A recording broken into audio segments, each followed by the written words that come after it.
Rich dad poor dad Robert T Kiyosaki के अनुसार। अध्याय 4। सबक 3। अपने काम से काम रखो। 1974 में मैकडॉनल्ड के मालिक रे क्रोक से आग्रह किया गया कि वे ऑस्टिन में टेक्सास यूनिवर्सिटी में एमबीए की कक्षा में व्याख्यान दें। मेरा एक करीबी दोस्त कीथ कनिंघम वहाँ एमबीए कर रहा था। बहुत अच्छी और प्रेरणादायी चर्चा के बाद कक्षा खत्म हो गई और विद्यार्थियों ने रे से पूछा कि क्या वे बियर के लिए उनके फेवरेट बार में चलेंगे। रे तैयार हो गए। जब सब लोगों के हाथ में बियर आ गई तब रे ने पूछा, मेरा असली बिजनेस क्या है? कीथ ने कहा। हर कोई हंस पड़ा। ज़्यादातर एमबीए विद्यार्थियों को लगा जैसे रे मजाक कर रहे थे। किसी ने जवाब नहीं दिया। इसलिए रे ने दोबारा यही सवाल पूछा, आप लोगों की नज़र में मेरा बिजनेस क्या है? विद्यार्थी दोबारा हंस दिए और आखिरकार एक बहादुर विद्यार्थी ने जोर से कहा, रे, दुनिया में ऐसा कौन है जो यह नहीं जानता कि आप हैमबर्गर बिजनेस में हैं? रे हंस दिए। मुझे मालूम था आप लोग यही कहोगे। वे एक पल के लिए रुके और इसके बाद उन्होंने कहा, लेडीज एंड जेंटलमैन, मैं हैमबर्गर बिजनेस में नहीं हूँ। मेरा असली बिजनेस रियल एस्टेट है। कीथ ने कहा कि रे ने अपने नज़रिए को समझाने के लिए काफ़ी समय लिया। अपने बिजनेस प्लान में रे जानते थे कि बिजनेस का मूल लक्ष्य हैमबर्गर फ्रेंचाइजी बेचना था, परंतु वे कभी भी हर फ्रेंचाइजी की लोकेशन को नहीं भूले। वे जानते थे कि रियल एस्टेट और इसकी लोकेशन हर फ्रेंचाइजी की सफलता में सबसे महत्वपूर्ण तत्व है। मूलतः वह आदमी जो फ्रेंचाइजी खरीद रहा था और रे क्रोक के संगठन की फ्रेंचाइजी चेन का सदस्य बनता था, वह भी उस जमीन के लिए पैसे दे रहा था और उसे खरीद रहा था। आज मैकडॉनल्ड दुनिया में रियल एस्टेट का सबसे बड़ा अकेला मालिक है, जिसके पास कैथोलिक चर्च से भी ज़्यादा रियल एस्टेट है। आज मैकडॉनल्ड के पास अमेरिका और दुनिया के दूसरे देशों में सबसे कीमती चौराहे और नुक्कड़ है। कीथ ने कहा कि यह उसकी ज़िंदगी का बहुत बड़ा सबक था। आज कीथ के पास कार धोने का बिजनेस है, परंतु उसका असली बिजनेस है कार धोने के गैरेज के नीचे का रियल एस्टेट। पिछले अध्याय के अंत में हमने यह बताया था कि ज़्यादातर लोग दूसरों के लिए काम करते हैं, बस अपने लिए काम नहीं करते। वे पहले तो कंपनी के मालिकों के लिए काम करते हैं, फिर टैक्स के कारण सरकार के लिए काम करते हैं और आखिरकार बैंक के लिए काम करते हैं, जो उनके मॉर्टगेज का मालिक होता है। जब हम छोटे थे तो हमारे आस पास मैकडॉनल्ड का कोई फ्रेंचाइजी आउटलेट नहीं था, परंतु मेरे अमीर डैडी ने माइक और मुझे वही सबक सिखा दिया था जो टेक्सास यूनिवर्सिटी में रे क्रोक ने सिखाया था। यह अमीरों का रहस्य नंबर 3 है। रहस्य है, अपने काम से काम रखो। लोगों की जिंदगी में पैसे की तंगी इसीलिए आती है क्योंकि वे अपनी सारी जिंदगी दूसरों के लिए काम करते रहते हैं। कई लोगों के पास तो जिंदगी भर काम करने के बाद भी अपने लिए कुछ नहीं बच पाता। एक बार फिर, एक चित्र 1000 शब्दों के बराबर है। यहाँ एक इनकम स्टेटमेंट और बैलेंस शीट का चित्र दिया गया है जो रे क्रोक की सलाह का सबसे अच्छा उदाहरण है। हमारी वर्तमान शिक्षा पद्धति आज के युवाओं में अकादमिक कुशलताएं विकसित कर उन्हें अच्छी नौकरियां दिलाने के लिए तैयार करती है। उनकी ज़िंदगी उनकी तनख्वाह के चारों तरफ घूमती है, या जैसा पहले बताया जा चुका है, उनकी आमदनी वाले कॉलम के चारों तरफ। और ज़्यादा अकादमिक कुशलताओं को विकसित करने के बाद वे अपनी व्यावसायिक योग्यताओं को बढ़ाने के लिए और ऊंची शिक्षा हासिल करते हैं। वे इंजीनियर, वैज्ञानिक, रसोइये, पुलिस अफसर, कलाकार, लेखक इत्यादि बनने के लिए पढ़ाई करते हैं।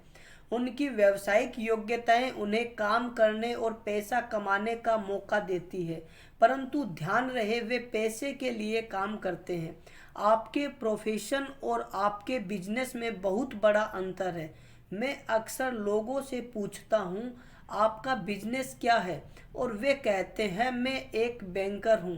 फिर मैं उनसे पूछता हूँ कि क्या वे बैंक के मालिक हैं, और सामान्यतः उनका जवाब होता है नहीं, मैं वहाँ काम करता हूँ। इस तरह उन्होंने अपने प्रोफेशन और अपने बिजनेस को एक ही समझ लिया है। उनका प्रोफेशन एक बैंकर का हो सकता है, परंतु उनका अपना बिजनेस कुछ भी नहीं है। रे क्रोक अपने प्रोफेशन और अपने बिजनेस के बीच के अंतर को बहुत अच्छी तरह जानते थे। उनका प्रोफेशन हमेशा वही था, वे एक सेल्समैन थे। एक समय वे मिल्क शेक के लिए मिक्सर बेचते थे और कुछ ही समय बाद वे हैमबर्गर फ्रेंचाइजी बेचने लगे। हालांकि उनका प्रोफेशन हैमबर्गर फ्रेंचाइजी बेचने का था, परंतु उनका बिजनेस आय दिलाने वाले रियल एस्टेट को इकट्ठा करना था। स्कूल के साथ एक समस्या यह है कि आप जो विषय पढ़ते हैं आप वही बन जाते हैं। उदाहरण के लिए, अगर आप कुकिंग का अध्ययन करते हैं तो आप शेफ बन जाते हैं। अगर आप कानून का अध्ययन करते हैं तो आप वकील बन जाते हैं, और अगर आप ऑटो मैकेनिक्स का अध्ययन करते हैं तो आप मैकेनिक बन जाते हैं। जो पढ़ा जाए वही बन जाने में गलती यहाँ होती है कि लोग अपने काम से काम रखना भूल जाते हैं। वे अपना सारा जीवन दूसरे के काम पर ध्यान देने में लगा देते हैं और इस तरह उनको अमीर बनाते हैं। आर्थिक रूप से सुरक्षित बनने के लिए किसी आदमी को अपने काम से काम रखने की ज़रूरत है। आपका बिजनेस आपके संपत्ति वाले कॉलम के चारों तरफ घूमता है, जो आपकी आमदनी वाले कॉलम के विपरीत होता है। जैसा पहले बताया जा चुका है, नंबर 1 नियम यह जानना है कि संपत्ति और दायित्व के बीच अंतर होता है और इसलिए हमें संपत्ति ही खरीदनी चाहिए। अमीर लोग अपने संपत्ति वाले कॉलम पर ध्यान देते हैं, जबकि बाकी सभी लोग अपने इनकम स्टेटमेंट पर ध्यान देते हैं। इसीलिए हमें यह बहुत सुनने में आता है, मुझे ज़्यादा तनख्वाह की ज़रूरत है, काश कि मुझे प्रमोशन मिल जाए। मैं एक बार फिर स्कूल जाकर कुछ और प्रशिक्षण लेने वाला हूँ ताकि मैं बेहतर नौकरी पा सकूँ। मैं ओवर टाइम करने वाला हूँ, शायद मुझे कोई पार्ट टाइम काम मिल जाए। मैं 2 सप्ताह में नौकरी छोड़ रहा हूँ। मुझे एक नई नौकरी मिल गई है जिसमें तनख्वाह ज़्यादा है। कई समूहों में ये समझदारी के विचार है, परंतु अगर आप रे क्रोक की बात समझ लेते हैं तो ऐसा करके आप अपने काम से काम नहीं रख रहे हैं।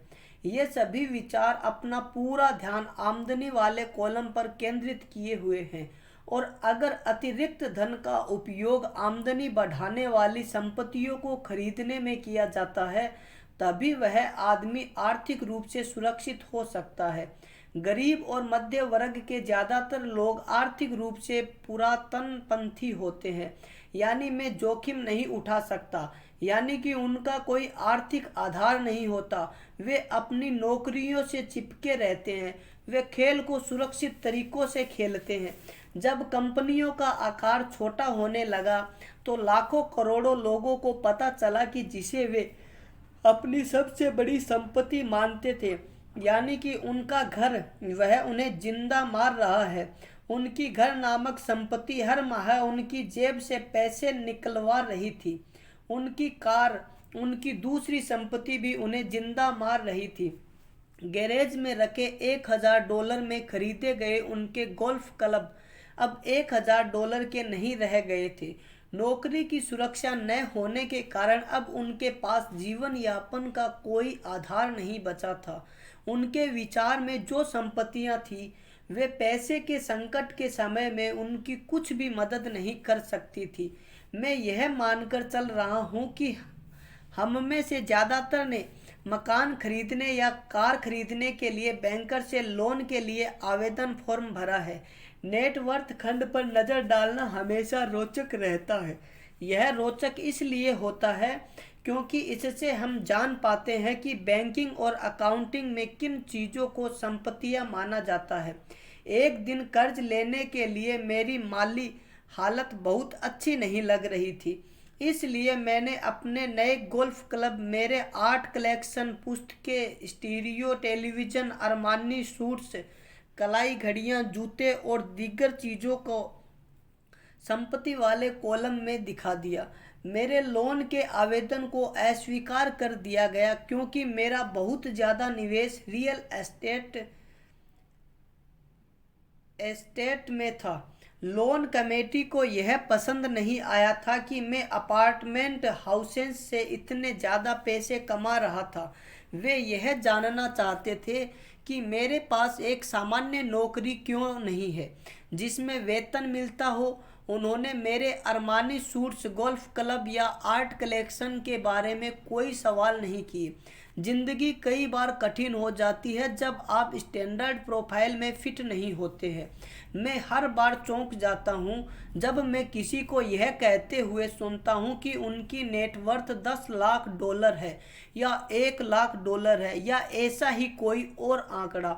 नेटवर्थ के स्टीक न होने का एक खास कारण यह है कि जिस पल आप अपनी संपत्तियों को बेचना शुरू करते हैं, आपको प्राप्तियों पर टैक्स चुकाना पड़ता है। इतने सारे लोग अपने आप को पैसे के गहरे संकट में डाल लेते हैं। जब उनकी आमदनी कम हो जाती है, पैसा जुटाने के लिए वे अपनी संपत्तियां बेचते हैं। पहले तो उनकी व्यक्तिगत संपत्तियां सामान्यतः उस मूल्य से बहुत कम में बिकती है जो उनकी बैलेंस शीट में दिखाया गया है। अगर संपत्तियों को बेचने से कोई फायदा होता है तो उस पर टैक्स लगा दिया जाता है, तो एक बार फिर सरकार फायदे में से अपना हिस्सा ले लेती है और इस तरह कर्ज से उभरने के लिए जुटाई जाने वाली रकम को कम कर देती है। अपने काम से काम रखना शुरू कर दे, दिन की नौकरी को करते रहे परंतु असली संपत्तियों को खरीदना भी शुरू कर दे, परंतु ऐसे दायित्वों या व्यक्तिगत चीज़ों से बचे जिनकी कीमत एक बार घर लाने पर कम हो जाए। आप जिस क्षण एक नई कार शोरूम से बाहर ले जाते हैं उसकी कीमत 25% कम हो जाती है। यह सच्ची संपत्ति नहीं है, हालांकि आपके बैंकर भी इसे संपत्ति मानते हैं। मेरा $400 का नया टाइटेनियम ड्राइवर खरीदने के कुछ ही मिनटों बाद $150 मूल्य का हो गया था। वयस्कों के लिए यही सही है कि अपने खर्च कम कर ले, अपने दायित्वों को घटा ले और मेहनत से ठोस संपत्तियों का आधार बना ले। उन युवा लोगों को जिन्होंने अभी घर नहीं छोड़ा है, यह सिखाया जाना चाहिए कि संपत्ति और दायित्व के बीच क्या फर्क होता है। घर छोड़ने से पहले ही उन्हें संपत्ति वाले कॉलम को बनाने की प्रेरणा दी जानी चाहिए। इसके पहले कि वे घर छोड़े, शादी करे, घर खरीदे, बच्चा पैदा करे, खतरनाक आर्थिक स्थिति में फंसे, नौकरी को कसकर पकड़े रहे और हर चीज़ को उधार खरीदे। मैं बहुत सारे युवा दंपतियों को देखता हूं जो शादी कर लेते हैं और अपने आप को एक ऐसे जाल में फंसा लेते हैं जिससे वे अपनी नौकरी के बहुत सालों तक कर्ज से बाहर नहीं निकल पाएंगे। जब आखिरी बच्चा घर छोड़कर चला जाता है तब ज़्यादातर लोगों को यह एहसास होता है कि उन्होंने रिटायरमेंट की पर्याप्त तैयारी नहीं की है और वे थोड़ा पैसा अलग रखना शुरू कर देते हैं। फिर उनके अपने मम्मी डैडी बीमार हो जाते हैं और उन पर नई जिम्मेदारियां आ जाती है। तो मैं आपको या आपके बच्चों को किस तरह की संपत्तियों के संग्रह की प्रेरणा दे रहा हूँ। मेरी दुनिया में असली संपत्तियां कई तरह की होती है, ऐसे बिजनेस जिनमें मेरे होने की ज़रूरत न हो। मैं उनका मालिक जरूर हूँ परंतु उन्हें दूसरे लोग चलाते हैं। अगर मुझे वहाँ काम करना पड़े तो यह बिजनेस नहीं होगा, यह मेरी नौकरी होगी। स्टॉक, बॉन्ड, म्यूचुअल फंड में आमदनी देने वाला रियल एस्टेट, नोट्स, बौद्धिक संपदा जैसे संगीत, पटकथा, पेटेंट इत्यादि से मिलने वाली रॉयल्टी और ऐसी हर चीज़ जो कीमती है, जो आमदनी देती है और जिसका मूल्य बढ़ जाता है और जिसका बाजार तैयार है। जब मैं एक छोटा बच्चा था तो मेरे पढ़े लिखे डैडी ने मुझे एक सुरक्षित नौकरी ढूंढने की सलाह दी। दूसरी तरफ मेरे अमीर डैडी ने मुझे ऐसी संपत्तियों को इकट्ठा करने की सलाह दी जिन्हें मैं पसंद करता था। अगर तुम इन्हें पसंद नहीं करते होंगे तो तुम इनका ध्यान नहीं रख पाओगे। मैं रियल एस्टेट इसलिए इकट्ठा करता हूँ क्योंकि मुझे इमारतों और ज़मीन से प्यार है। मैं उनके लिए शॉपिंग करना भी पसंद करता हूँ। मैं सारा दिन उनको निहार सकता हूँ। जब समस्याएं आती है तो समस्याएं उतनी बुरी नहीं होती कि उनके कारण रियल एस्टेट के लिए मेरा प्यार कम हो जाए। ऐसे लोग जो रियल एस्टेट से नफरत करते हैं उन्हें इसे नहीं खरीदना चाहिए। मुझे छोटी कंपनियों के स्टॉक से भी प्रेम है, खासकर नई कंपनियों के स्टॉक से। इसका कारण यह है कि मैं इंटरप्रेन्योर हूँ, न कि कोई कॉरपोरेट व्यक्ति। मेरे शुरुआती सालों में मैं बड़े संगठनों में काम कर चुका हूँ, जैसे कैलिफोर्निया के स्टैंडर्ड में, यूएस मरीन कॉर्प्स और जेरोक्स कॉरपोरेशन में। मैंने इन संगठनों में बिताए समय का मज़ा लिया है और मेरे पास कई सुखद यादें हैं, परंतु भीतर से मैं अपन कंपनी में काम करने वाला आदमी नहीं हूँ। मुझे कंपनी शुरू करना अच्छा लगता है, परंतु उन्हें चलाना मुझे उतना अच्छा नहीं लगता। इसलिए मैं जो शेयर खरीदता हूँ वे भी सामान्यतः छोटी कंपनियों के होते हैं और कई बार तो मैं कंपनी शुरू करता हूँ और उसे सार्वजनिक बना देता हूँ। नए स्टॉक के शेयर में किस्मत चमक सकती है और मुझे यह खेल पसंद है। कई लोग कम पूंजी वाली कंपनियों से डरते हैं और उन्हें खतरनाक कहते हैं और वे खतरनाक हैं भी, परंतु खतरा हमेशा कम हो जाता है अगर आप निवेश से प्रेम करते हैं, उसे समझते हैं और खेल को अच्छी तरह से जानते हैं। छोटी कंपनियों के साथ मेरी रणनीति यह होती है कि एक साल में अपने शेयर बेच दिए जाए। दूसरी तरफ मेरी रियल एस्टेट की रणनीति छोटी प्रॉपर्टी से शुरू करने की होती है। फिर मैं उस छोटी प्रॉपर्टी को बेचकर उससे थोड़ी बड़ी प्रॉपर्टी ले लेता हूँ और इस तरह अपने फ़ायदे पर टैक्स चुकाने से बचता रहता हूँ। इससे प्रॉपर्टी की वैल्यू में नाटकीय बढ़ोतरी होती है। मैं सामान्य तौर पर रियल एस्टेट को 7 साल से कम समय अपने पास रखता हूँ। वर्षों तक जब मैं मरीन कॉर्प्स और जेरोक्स में था तब भी मैंने वही किया जो मेरे अमीर डैडी ने मुझे सिखाया था।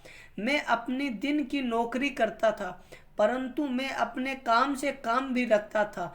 मैं अपनी संपत्ति वाले कॉलम में कुछ न कुछ करता रहता था। मैं रियल एस्टेट और छोटे स्टॉक्स की खरीद फरोख्त भी करता था।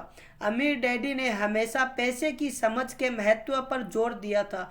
जितनी अच्छी तरह मैं अकाउंटिंग और कैश मैनेजमेंट को समझ सकता था, उतनी ही अच्छी तरह मैं निवेशों का विश्लेषण कर सकता था और आखिरकार खुद की कंपनी शुरू कर सकता था और उसे सफल बना सकता था। जब तक कि कोई पहले से ही ऐसा न सोच रहा हो, मैं किसी को अपनी कंपनी बनाने के लिए प्रोत्साहित नहीं करता। मैं जानता हूँ कि कंपनी चलाने में कितना झंझट होता है और मैं नहीं चाहता कि आप उस झंझट में फंसे।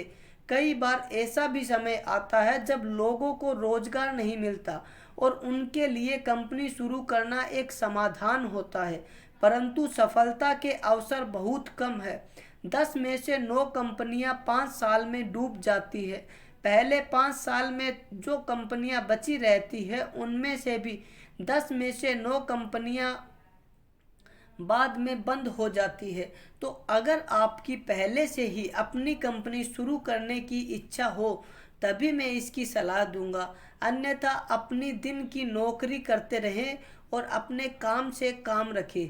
जब मैं कहता हूँ कि अपने काम से काम रखें तो मेरा यह मतलब है कि आप अपनी संपत्ति वाले कॉलम को ज़्यादा मजबूत बनाते रहे।